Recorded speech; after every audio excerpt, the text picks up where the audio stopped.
Earlier this year, my friend was visiting her parents. It'd been about 4 to 6 weeks into the lockdown, and so they weren't seeing hardly any people. They were stuck looking at the four walls of their house. And my friend often found there was quite a bit of tension. Her mum's got dementia, and she could see the emotional drain that was causing for her dad.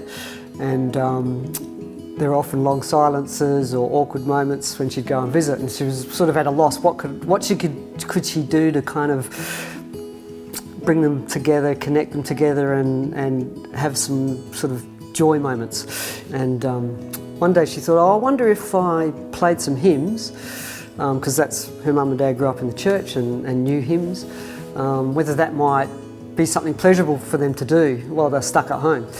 And so she found a hymn on YouTube and played that, and all of a sudden her mum and dad were singing out loud. And they're usually pretty quiet people, and she just couldn't believe that. And they were remembering the words, and they were sitting together side by side in the lounge and looking at each other and having a bit of laugh if they mucked up a word or that kind of thing. And she just, my friend just felt such joy that they had this moment. She witnessed this moment of them reconnecting and having a bit of joy in what was becoming a pretty drab lockdown.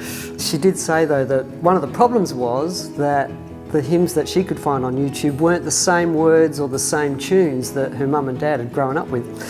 So when I heard about how much that meant to her, to see that connection that was happening between her parents through singing a hymn, I just wanted to share that with another friend of mine and to see is there something we could do about it. And that's how Hymnsing was born.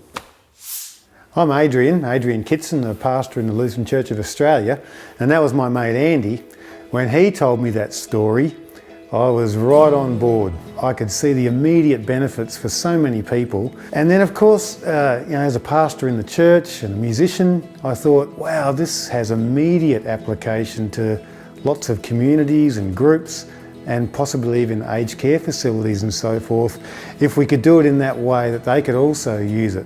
So the benefits were huge, and so we went to it and we engaged some other people and we started hymnsing.com.au, and we're on the journey, and we've produced one set of hymns, one volume of hymns. So we're aiming at putting together an Advent Christmas volume of Hymnsing, and we'd really love your support, but we'd also love your input. You could actually hit the link below and vote for your favourite Advent Christmas hymns, and you never know, they might make the cut. We'd love your financial support, of course, that's critical. We'd also love you to share us online with all your networks, that would be very good. And we'd love to hear any stories you can share with us about using Hymnsing. Thanks very much for using us and also for your support.